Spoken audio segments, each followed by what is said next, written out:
Assalamualaikum warahmatullahi wabarakatuh. Kali ini kita akan mempelajari tentang bab atau materi sejarah perjuangan dakwah Nabi Muhammad SAW di Mekah. Sebelumnya, saya akan menyapa murid-murid kelas 7 SMP Negeri 6 Jember. Bagaimana kabar kalian? Semoga kalian baik-baik saja ya. Sebelumnya, apakah kalian sudah siap untuk menerima pembelajaran kali ini? Insya Allah siap ya. Sebelum mulai pembelajaran kali ini, mari kita mulai dengan bacaan doa dan dengan bacaan basmalah. Bismillahirrahmanirrahim. Sebelumnya kita telah mempelajari tentang bab salat berjamaah, dan kali ini kita akan mempelajari tentang sejarah perjuangan dakwah Nabi Muhammad SAW di Mekah. Langsung saja kita mulai dengan materinya. Tolong simak baik-baik ya. Dalam bab perjuangan Nabi Muhammad SAW di Mekah, kita akan mempelajari sejarah lahirnya Nabi Muhammad, sejarah pengangkatan Nabi Muhammad menjadi Rasul, kemudian yang terakhir yaitu strategi dakwah Nabi Muhammad di Mekah. Yang pertama, sejarah atau kronologi masa kelahiran Nabi Muhammad dari masa kelahiran sampai masa dewasa. Nabi Muhammad SAW lahir tepat pada 12 Rabiul Awal, hari Senin, tahun Gajah atau tepatnya tanggal 20 April tahun 571 Masehi. Nabi Muhammad SAW lahir dalam keadaan yatim, yang mana ayahnya Abdullah bin Abdul Muthalib wafat pada saat Nabi Muhammad SAW masih berusia 6 bulan di dalam kandungan ibunya, yaitu ibunya bernama Siti Aminah. Pada saat Nabi Muhammad masih bayi, Nabi Muhammad diasuh oleh Halimatus Sa'diyah dari Bani Sa'ad. Kemudian saat Nabi Muhammad SAW memasuki usia 6 tahun, ibunya wafat dan Nabi Muhammad diasuh oleh kakeknya, yaitu Abdul Muthalib, sampai usia 8 tahun. Pada usia 10 tahun, Nabi Muhammad bekerja kepada orang lain, yaitu untuk mengembalakan kambing-kambing orang lain.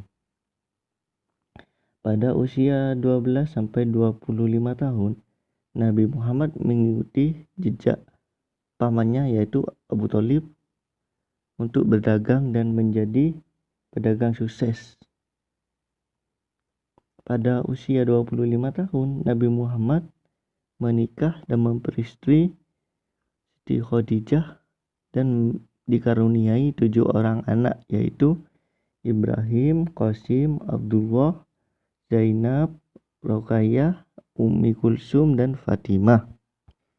Kesuksesan Nabi Muhammad dalam berdagang sehingga dikagumi oleh Siti Khadijah, dikarenakan juga memiliki kepribadian yang mulia, yaitu yang pertama, berpendirian teguh, memiliki semangat tinggi dalam bekerja, memiliki kejujuran yang luar biasa, menjunjung tinggi amanah atau kepercayaan yang diberikan orang lain, mampu menghadapi segala cobaan dan rintangan dalam perjalanan, menyamakan pelayanan terhadap para pembeli tanpa melihat siapa itu yang membeli, entah itu pejabat ataupun rakyat biasa. Pelayanannya pun sama. Selanjutnya yaitu memiliki sifat percaya diri. Yang terakhir yaitu menampilkan keramahan dan kesopanan serta kasih sayang kepada siapa saja. Selanjutnya peristiwa pengangkatan Muhammad sebagai nabi dan rasul. Pada umur 40 tahun, Nabi Muhammad sering kali melakukan uzlah atau mengasingkan diri di Gua Hira. Dan ketika pada umur 40 ini, ketika melakukan uzlah, Nabi Muhammad didatangi oleh malaikat Jibril tepat pada tanggal 17 Ramadan tahun ke-40 dari kelahirannya. Nabi didatangi Jibril dan meminta atau menurunkan wahyu pertama khususan Al-Alaq ayat 1 sampai 5. Di mana malaikat Jibril meminta Nabi Muhammad untuk melakukan bacaannya.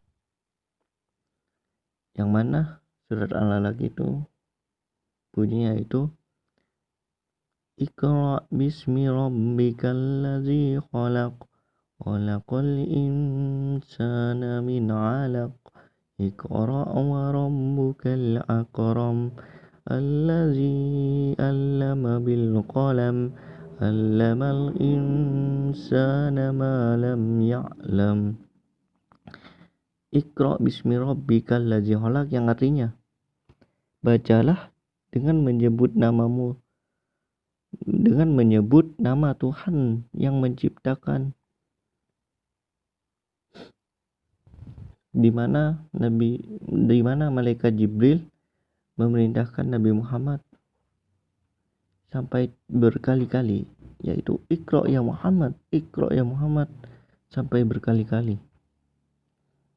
Dan kemudian ayat selanjutnya khalaqal insana min 'alaq, dia telah menciptakan manusia dari segumpal darah. Dan Iqra wa rabbukal akram, bacalah dan Tuhanmu lah yang maha mulia,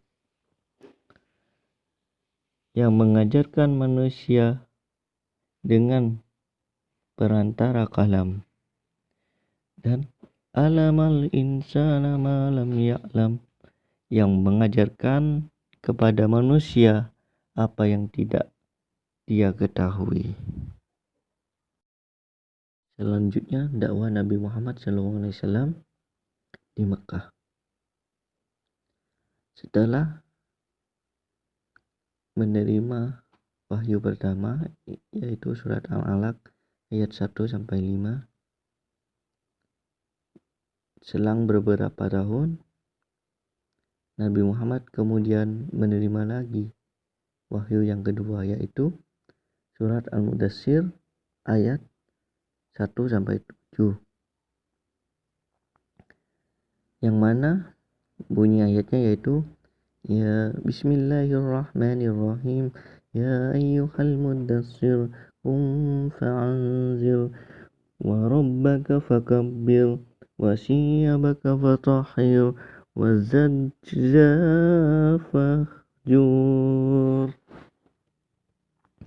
wa la tamnun tastaqsir wa li rabbika fasbir. Yang artinya yaitu wahai orang yang bergumul atau yang berselimut, bangunlah lalu berilah peringatan dan agungkanlah Tuhanmu. Bersihkanlah pakaianmu dan tinggalkanlah segala perbuatan yang keji, dan janganlah engkau Muhammad memberi dengan maksud memperoleh balasan yang lebih banyak, dan karena Tuhanmu lah bersabarlah. Setelah turun ayat ini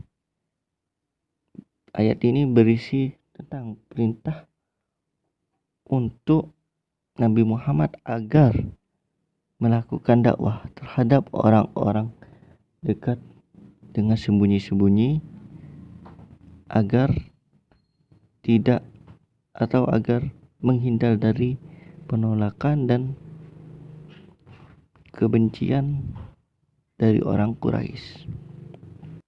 Kemudian selang beberapa waktu turun lagi ayat atau wahyu, yaitu surat Al-Hijr ayat 94 dan 95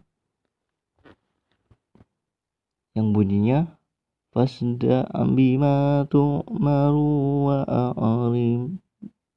wa a'ridan anil masrikina inna kafainakal mustahzi'in, yang artinya maka sampaikanlah olehmu secara terang-terangan segala apa yang diperintahkan kepadamu dan berpalinglah dari orang-orang yang musyrik. Sesungguhnya kami memelihara daripada kejahatan orang-orang yang memperolok-olok kamu. Setelah turun ayat ini menjelaskan bahwasanya Nabi Muhammad harus melakukan dakwah secara terang-terangan kepada umatnya di Mekah dan di dunia. Orang-orang yang pertama kali memeluk Islam atau yang dikenal dengan As-Sabiqul Al-Awwalun adalah Siti Khadijah, Abu Bakar, Ali Abi Thalib, Zaid bin Harisah, dan Ummu Aiman. Dalam perjuangan Nabi Muhammad SAW dalam berdakwah tidaklah mudah, dan bahkan dalam berdakwah Nabi Muhammad sering ditentang oleh kaum kafir Quraisy, bahkan memerangi dan memboikot umat Islam, yang mana isi pemboikotannya itu ditulis dalam selembar surat kertas atau dalam selembar surat yang berisi yang pertama, kaum Quraisy tidak akan menikahi orang Islam. Yang kedua, kaum Quraisy tidak menerima pemerintahan atau permintaan nikah dari orang Islam. Kaum Quraisy tidak akan melakukan jual beli dengan orang Islam. Kaum Quraisy tidak akan berbicara ataupun menengok orang Islam yang sakit. Kaum Quraisy tidak akan mengantar mayat orang Islam ke kubur. Dan boikot yang terakhir yaitu kaum Quraisy tidak akan menerima permintaan damai dengan orang Islam dan menyerahkan Muhammad untuk dibunuh.